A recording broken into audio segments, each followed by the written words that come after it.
Ray. What do you want to do tonight? Same thing we do every night, Pinky. Try to take over the world. Believing in the law of attraction because it does not meet your established timetables. After all, it never says precisely when all of these wonderful rewards will be reaped, only that they will, is a direct violation of the guidelines required to see positive results in and of itself. You are merely testing the law in order to see if it will produce results. If you were confident in its ability to effect the desired results, you would be content to sit and wait, knowing that what you want most will come to you in time.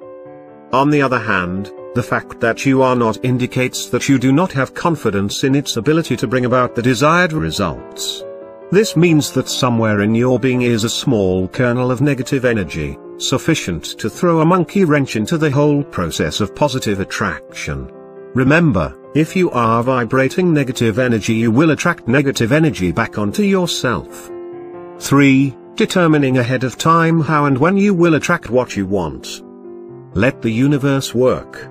It is possible to become so focused on what you think is going to happen that you manage to totally miss the event when it occurs if it does not occur in precisely the manner you pictured it would. As we said before, the universe will choose its own time and place for all things to occur, and these events may take place through rather unusual means. By predetermining exactly how you will receive the rewards which you are seeking, you are taking away the choice from the hands of nature, which direct the ebb and flow of the energies of life, and setting yourself up for a hard fall. By taking the ability to choose upon yourself, you are essentially saying that you do not have faith in the ability of the law of attraction to effect the desired results in time. Again, by setting your own timeline for events to occur, you will eventually come to disbelieve in the law of attraction. After all, it didn't do what it was supposed to, did it? Which will cause your subconscious to radiate the negative energy, which will drive the positive energy away. 4. Allowing your emotions to be led by external evidence. In order to reap the full benefits of the law of attraction, you need to believe that what you see now is a result of what you have been attracting to this point. Again, it is essential that you realize that what has occurred in your life to this date and what will happen later on is determined by you. Whatever successes or failures you have experienced have been the result of the energies that your mind and body have released out into the universe. It is very easy to look at the events of your life and think, I certainly didn't want that to happen. The law of attraction must be untrue because I would never wish for something so awful. What you have to realize is that it is not always what your conscious mind wishes for that influences what your subconscious mind is projecting. Which leads us to the fifth most common mistake. 5. Not removing limiting beliefs. There are many occasions in which people fall into a self-defeating cycle because they are unable to control the thoughts and attitudes of their subconscious. A common argument against the law of attraction is, why is there so much suffering in the world if people have the ability to determine the events of their life? No, these people have not chosen a life of starvation and servitude. However, due to their history, many of them do not truly believe that they have any choice. This disbelief in their ability to change their circumstances because it is the way that it's always been means that they will continue to live this way. Their subconscious continues to project that disbelief and negative energy out into the universe, drawing back negative energy which will cause them to continue to live in this self-destructive cycle of events. It is those who have dared to dream, and believe in the possibilities presented by these dreams, who have effected the greatest changes in the world. Do you think that if the colonists had really believed that they would never be free of the British, they would have been able to win the Revolutionary War? If Henry Ford had not truly believed that man could ride in a car, do you think that the Model T could have been invented?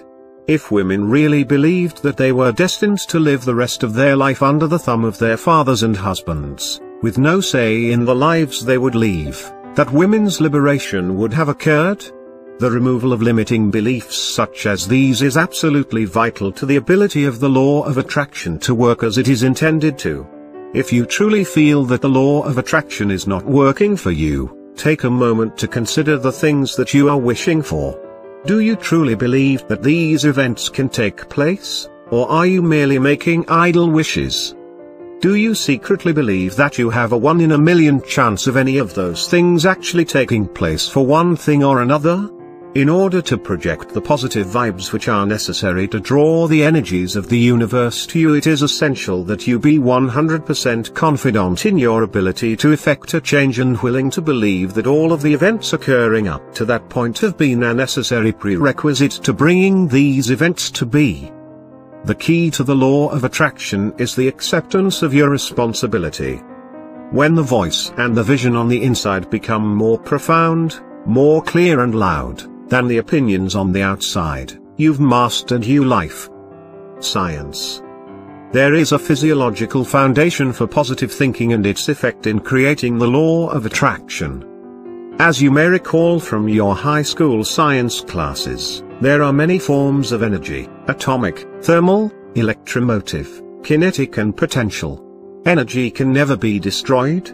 You may also recall that all matter is made up of atoms, and each atom has a nucleus, made up of protons and electrons, around which orbit electrons. Electrons in atoms always orbit the nucleus in prescribed orbitals or energy levels that ensure the stability of the atom. Electrons may be compelled to assume higher orbits by the addition of energy, or may give off energy when they drop to a lower orbit.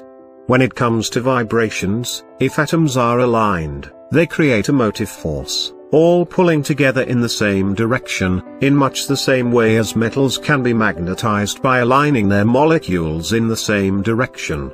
This creation of positive, plus, and negative, poles is a fact of nature and science.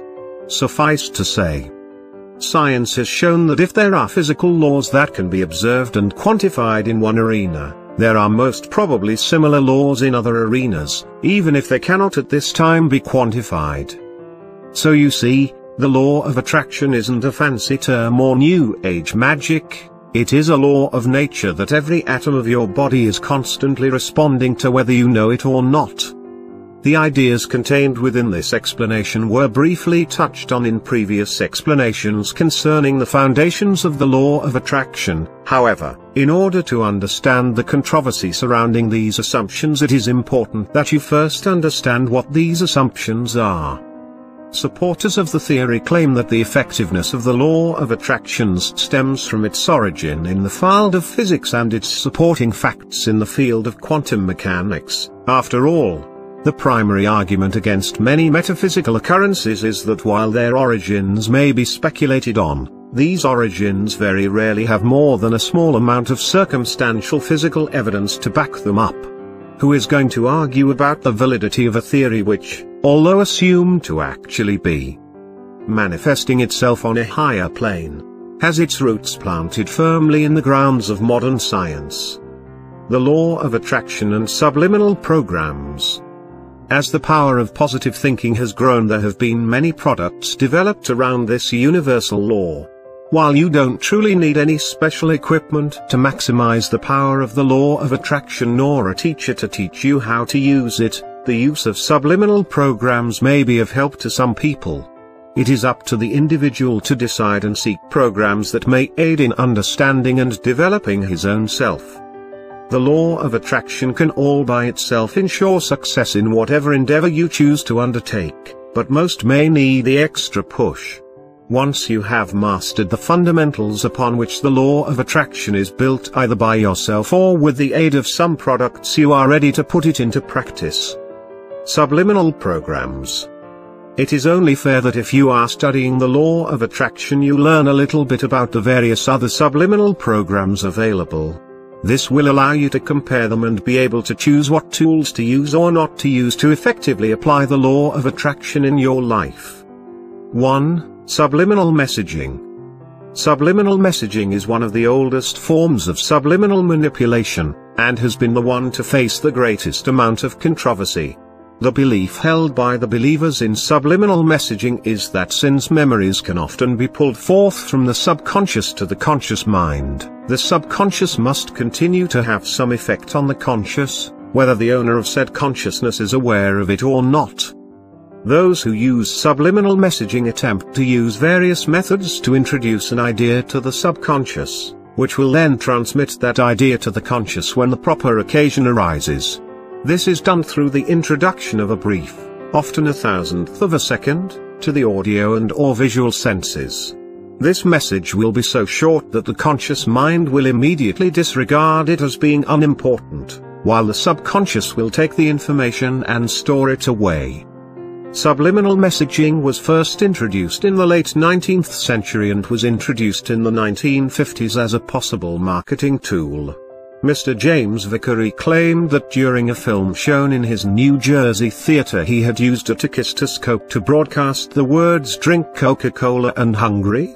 Eat popcorn" for 1/3000th of a second at 5-second intervals, and that during the time of these broadcasts sales of both increased dramatically.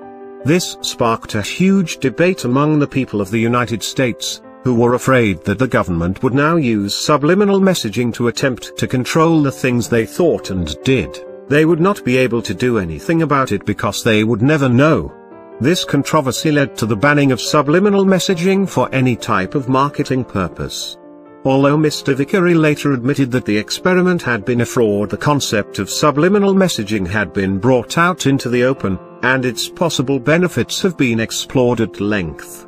To date, no study has definitively shown subliminal messaging to be an effective way to control behavior.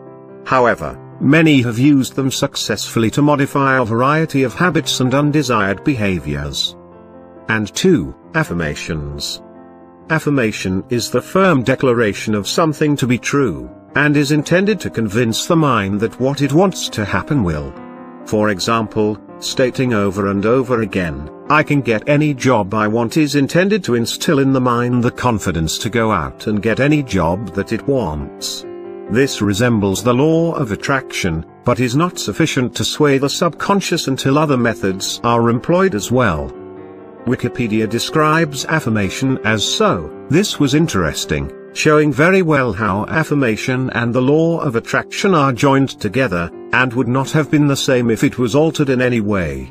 In spirituality and personal development, an affirmation is a form of autosuggestion in which a statement of a desirable intention or condition of the world or the mind is deliberately meditated on and/or repeated in order to implant it in the mind. Many believers recommend accompanying recitations with mental visualization of a desired outcome. Affirmation could be viewed positively as a mobilization of one's inner resources, or negatively as a kind of self-induced brainwashing, depending on the psychological depth and wisdom of the affirmation. For example, believers would consider "I am making more room in my life for success every day" a much wiser affirmation than "I will win the lottery today." Affirmations are always phrased in the first person and usually in a present tense, "I am," rather than a future tense, "I will," in order to increase the realization of the statement for the affirmee. In conclusion, although the power of the law of attraction has yet to be fully understood by scientific means, its effects have been proven time and time again. In spite of the opposition which you will surely face, both within your own mind and throughout the rest of your societal acquaintances, if you adhere carefully to the guidelines set forth, you too will be able to unlock the power hidden within the depths of your own mind and chart the course for your own destiny. One thing is for certain: your mind is powerful.